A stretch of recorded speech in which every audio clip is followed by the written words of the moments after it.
Hello. So today's topic is going to be stress and how it causes acidity for you. So we understand that food causes acidic bodies. We understand that when your small intestine is acidic, you can absorb your food as well, and it's going to cause inflammation, and the inflammation causes chronic concerns.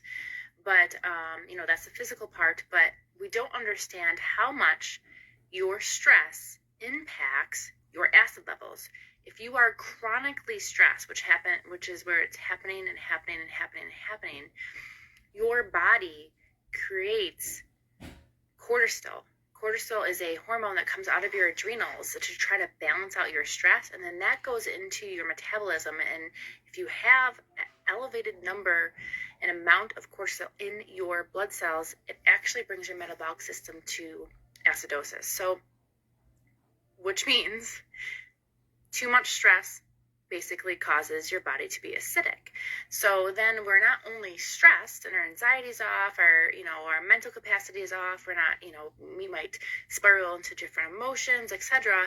But also now our metabolic system is too acidic, and it's going to cause the rest of the body to be more acidic, which is going to cause your small intestine to be more acidic, your brain, etc. And then those are not going to function correctly. So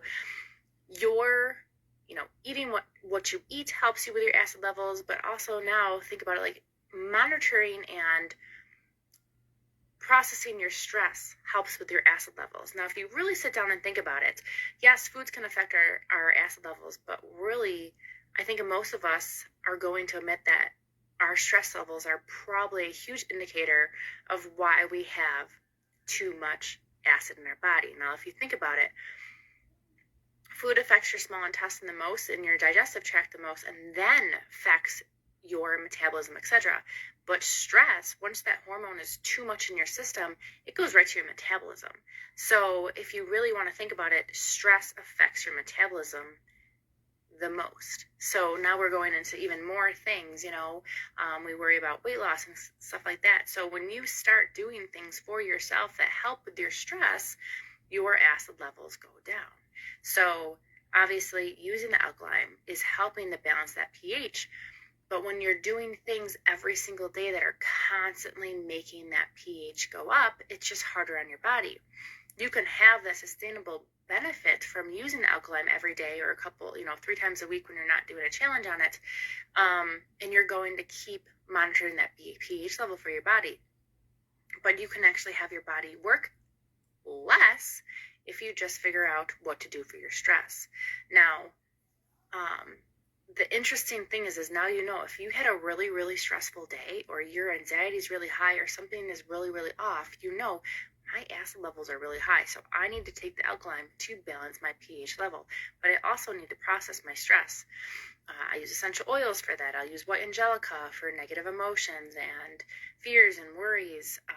We have a supplement that's actually called Cortisol, and that stops your body from producing mass amounts of the cortisol into your system, which then turns into oxidated stress, which then turns into fat cells and lowers your metabolism, etc.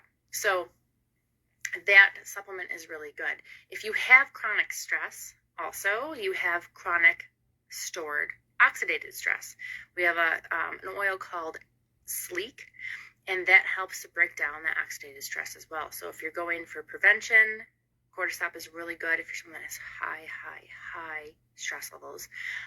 But then you can also go to helping afterwards. Now, what are some ways that you can help with your stress? You can plan to help your stress. I cannot tell you how many clients I'll say, what are you doing for your stress? And they'll just look at me like I have 3 heads. So what are you doing for your stress? How are you managing it? How are you helping it?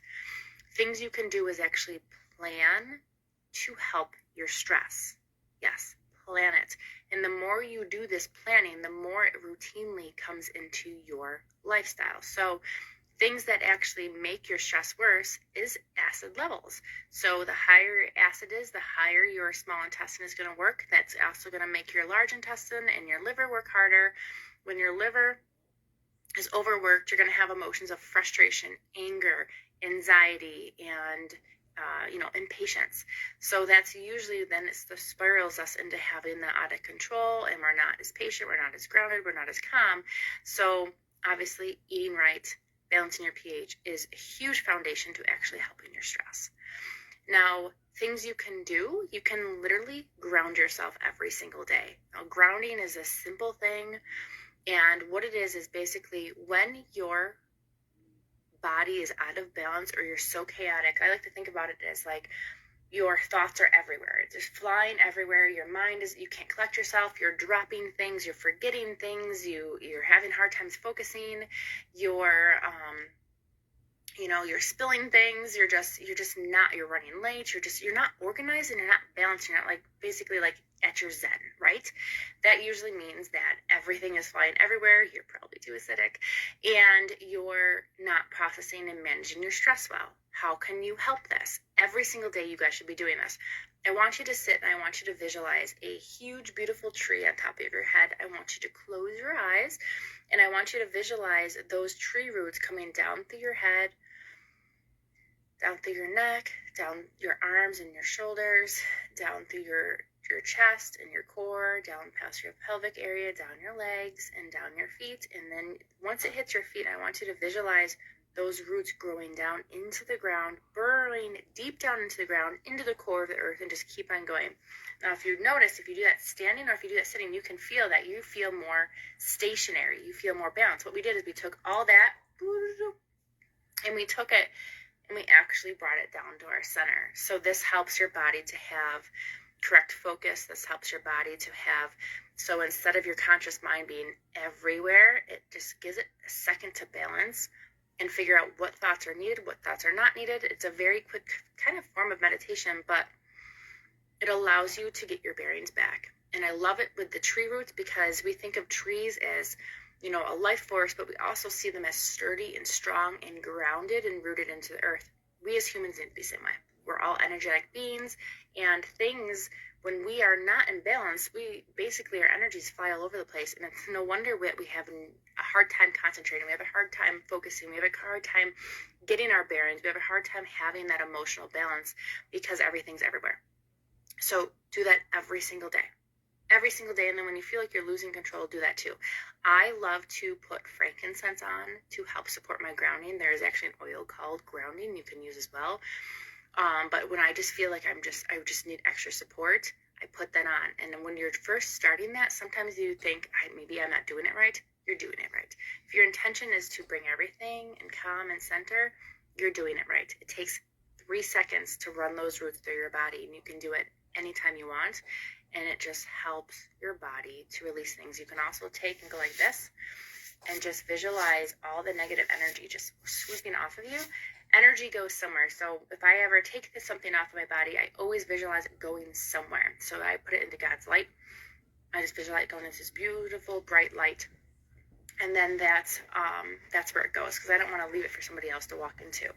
So visualize that. But your stress literally raises your acid levels. So now we've learned many different components. So kind of the foundation of this energy is that we're constantly dictating our acid levels. We're constantly combating it. But if you have that tool, that resource, that beautiful alkaline powder that literally will balance it and continue to allow you to adjust, you won't need it as much, but you also have the avenue where you're like, okay, I understand that I ate acidic foods today. Now I need to balance my pH level. I had a really stressful day. Now I need to balance my pH level. Or I feel really chaotic. My anxiety's high. I don't feel emotionally balanced. I can balance my pH level, and that will help me to really restore myself foundationally. And when you are like this and you're chronically like this, it takes a while for your body to really balance and rebuild itself. So when you are too acidic on a metabolic level, it can also affect your bones and your cells and your organs, etc. over time. So if you do this routinely, your body's going to have a chance